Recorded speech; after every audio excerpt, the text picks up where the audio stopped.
Olá a todos, sejam muito bem-vindos à nossa revisão dos descritores para o preparatório do SAEB. Então, hoje nós vamos revisar o descritor D12, identificar a finalidade de textos de diferentes gêneros. Mas o que vem a ser finalidade?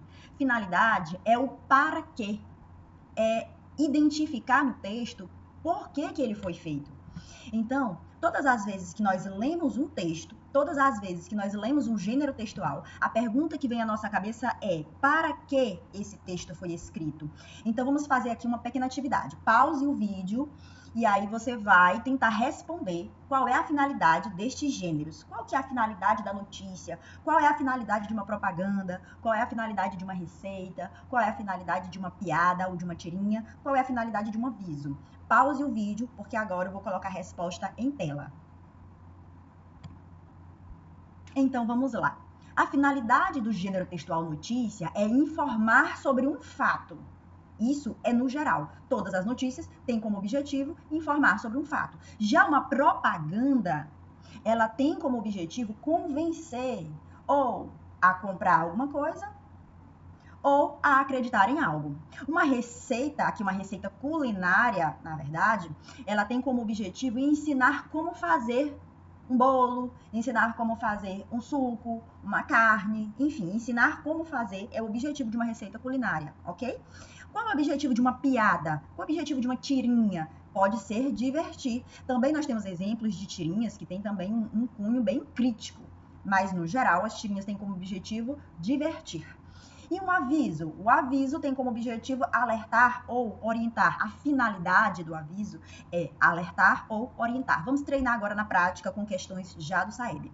Leia o texto abaixo. Você vai observar aqui o texto e depois compreender qual que é a finalidade deste texto. Dor de ouvido. Coloque compressas quentes sobre o ouvido doente. As compressas podem ser panos quentes, saco de água quente, etc. Tome cuidado para que ela não esteja quente demais e queime a orelha da pessoa. Essas compressas são para colocar em cima da orelha, como se estivesse tampando o ar, e não para colocar dentro do ouvido. Nunca coloque nada quente dentro do ouvido, como gotas, óleos, etc. A menos que seja uma receita do médico. Não deixe a pessoa assoprar o nariz com força. Isso aumenta a dor. Isso tudo é só para aliviar a dor. Só o médico pode dizer o que a pessoa tem e receitar um remédio. Fique ligado. Agora vamos pensar sobre a finalidade desse texto. Ele fala que o que eu tenho que fazer caso eu tenha uma dor de ouvido. Eu devo fazer compressas com panos quentes ou um saco de água quente. Me diz que eu não devo colocar nada dentro do meu ouvido, mas só em cima da orelha. E por aí vai. E diz também que eu devo procurar um médico e seguir as recomendações do médico. Então, este texto serve para. O serve para está querendo saber de mim a finalidade deste texto. Então, apresentar um medicamento. É um medicamento colocar uma compressa no ouvido, na orelha? Não, né? Contar um caso médico. Dar orientações ao leitor. Explicar os motivos da dor. Em algum momento se explica os motivos da dor? Claro que não. O objetivo aqui é somente dar orientações para o leitor, ok? Esta é a finalidade do texto. Vamos para mais um textinho curto. Aqui você tem um texto, lá em cima você observa a data, lá embaixo tem a assinatura e diz: Marcela, vírgula, utilizando-se aqui de um vocativo. Vou levar as crianças para um passeio no museu. Voltaremos no final da tarde. Não se preocupe em preparar lanche para nós. Um abraço, mamãe. Esse texto serve para, quer saber de minha finalidade do texto. Então, a finalidade deste texto é dar uma notícia, tá noticiando alguma coisa, tá noticiando um fato aqui. Não, você percebe aqui que em relação à produção desse texto, é um texto produzido em uma situação informal de comunicação. É uma mãe se comunicando com alguém, certo? Letra B, dar um recado. Letra C, fazer um convite. Eu estou convidando a Marcela para alguma coisa? Não, eu estou informando a Marcela de que eu vou levar as crianças para o museu. E letra D, vender um produto. Aqui, como correta, nós temos deixar um recado. No caso, a mamãe, aqui do texto, está deixando um recado para a Marcela. Por fim, temos aqui um outro gênero textual. E aqui eu já chamo logo a atenção que você está vendo aqui, a moral da história ao final. Se um texto possui moral da história, e você vai ver lá em cima, rei dos animais, Vamos começar a leitura e depois eu vou chamar a atenção para alguns detalhes. O rei dos animais. Saiu o leão a fazer uma pesquisa estatística. O leão não faz pesquisa estatística, então nós já temos aqui uma característica comum de um gênero textual específico. Qual é o gênero textual que tem moral da história, que fala de animais e que os animais têm características e comportamentos humanos? Nós estamos falando de uma fábula. Chama a atenção também, quando você estiver lendo o seu texto, aluno, olhe para a fonte do texto, o local de onde este texto foi tirado. Aqui abaixo você vai ver a fonte do texto e vai perceber que ele pertence a um autor chamado Milor Fernandes e vai ver que o nome deste livro é Fábulas Fabulosas, publicado no Rio de Janeiro, em 1991. Então aqui nós já temos uma dica. Além de todas as características, a fonte também pode nos indicar muito, pode nos revelar muito sobre o texto. E você vai perceber que esse texto é uma fábula. Continuando a leitura, diz assim, que o leão queria fazer uma pesquisa estatística para verificar se ainda era o rei das selvas.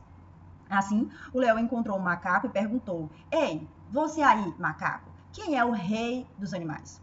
O macaco, surpreendido pelo rugido indagatório, deu um salto de pavor e, quando respondeu, já estava no mais alto galho da mais alta árvore da floresta. Claro que é você, leão, claro que é você. Satisfeito, o leão continuou pela floresta e perguntou ao papagaio: Curpaco, papagaio, quem é, segundo o seu conceito, o senhor das florestas? Não é o leão? E como aos papagaios não é dado o dom de improvisar, mas apenas o de repetir, lá repetiu o papagaio: Currupaco, não é o leão? Não é o leão? Currupaco, não é o leão? Cheio de si, o leão prosseguiu em busca de novas afirmações de sua personalidade. Encontrou a coruja e perguntou: Coruja, não sou eu o maioral da mata? Sim, és tu, disse a coruja, mas disse de sábia, não de crente. E lá se foi o leão mais firme no passo, mais lato de cabeça. Encontrou o tigre. Tigre, disse em voz de estentor: Eu sou o rei da floresta, certo? O tigre rugiu, hesitou, tentou não responder, mas sentiu o barulho do olhar do leão fixo em si e disse, rugindo contrafeito: sim. E rugiu ainda mais mal-humorado e já arrependido quando o leão se afastou. 3 quilômetros adiante, numa grande clareira, o leão encontrou o elefante. Perguntou: Elefante, quem manda na floresta? Quem é rei, imperador, presidente da república, dono e senhor de árvores e de seres dentro da mata? O elefante pegou-o pela tromba, deu 3 voltas com ele pelo ar, atirou-o contra o tronco de uma árvore e desapareceu floresta adentro. O leão caiu no chão, tonto e ensanguentado, levantou-se lambendo uma das patas e murmurou: Que diabo? Só porque não sabia a resposta, não era preciso ficar tão zangado. Moral: cada um tira dos acontecimentos a conclusão que bem entende. Nós sabemos que as fábulas, no geral, têm uma moral ao final. E a moral nada mais é do que um ensinamento retirado a partir da história que foi contada na fábula. Então, olha só a pergunta. Esse texto tem por finalidade, letra A, dar um ensinamento. Muito obrigada por assistir até aqui e até o próximo vídeo.